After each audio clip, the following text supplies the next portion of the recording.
जब एक आईबीएस का मरीज डॉक्टर के पास जाता है, एक सामान्य डॉक्टर के पास, किसी गैस्ट्रो वाले डॉक्टर के पास, वो देगा एंटासिड, गैस के कैप्सूल, लीवर की दवाइयाँ, आंतों को साफ करने की दवाइयाँ। लेकिन जब उच्च स्तर, थोड़े से उच्च स्तर के डॉक्टरों के पास जाएंगे, दिमागी डॉक्टरों के पास जाएंगे, साइकेट्रिस्ट, तो वो देता है एसएसआरआई दवाई। एसएसआरआई होता क्या है? Selective serotonin reuptake inhibitor. मतलब एक केमिकल जो हमारी आंतों में बनता है, सेरोटोनिन, जो मैंने पहले भी बताया, सेरोटोनिन के कारण ही आईबीएस होता है। अब मेरा सवाल आपसे भी और डॉक्टरों से भी कि वो रीअपटेक इनहिबिटर है, selective serotonin reuptake inhibitor, SSRI. अगर व्यक्ति के शरीर में सेरोटोनिन है ही नहीं, तो आप इनहिबिट किस चीज को कर रहे हो? उस दवाई का काम है सेरोटोनिन को रोक के रखना। जब शरीर में सेरोटोनिन है ही नहीं, अगर अगर किसी व्यक्ति के है तो अलग बात है, अगर नहीं है तो आप इनहिबिट किस चीज को कर रहे हो? क्या सेरोटोनिन से पहले 5-HTP के ऊपर काम नहीं करना पड़ेगा? ट्रिप्टोफैन के ऊपर काम नहीं करना पड़ेगा? जो रॉ मटेरियल है सेरोटोनिन बनाने का, सबसे पहले तो आपको चाहिए ट्रिप्टोफैन, उसके बाद चाहिए 5-HTP, मतलब हाइड्रोक्सी ट्रिप्टोफैन। 5-HTP से फिर जाके सेरोटोनिन बनता है, जिसको आप इनहिबिट कर सकते हैं।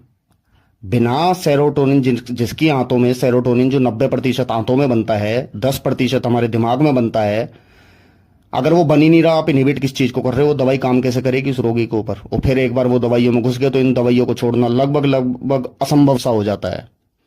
अब मैं किसी डॉक्टर को ये नहीं कह रहा कि आप अपना काम मत करिए, लेकिन जो मूल जड़ है उसको पकड़िए। लोगों का जीवन नरक से भी बदतर हो जाता है इस आईबीएस की बीमारी से। तो ये मिलता कैसे है? कैसे आप ले सकते हैं सेरोटोनिन, कैसे आप बना सकते हैं? सबसे पहले तो आपको ट्रिप्टोफैन बनाना पड़ेगा। बनेगा कैसे वो? अगर आईबीएस ठीक करना है, वो बहुत जरूरी है। बनेगा कैसे? दूध से। अब दूध आईबीएस का रोगी दूध तो पी नहीं सकता, दूध बंद हो जाता है, दूध पी नहीं सकते। पंपकिन सीड्स यानी कद्दू के बीज, दूध, जो कि आप पी नहीं सकते। कद्दू का बीज या तो आप खाते रहो, उससे थोड़ा बहुत बनेगा। सबसे बढ़िया केला, केले से बनेगा।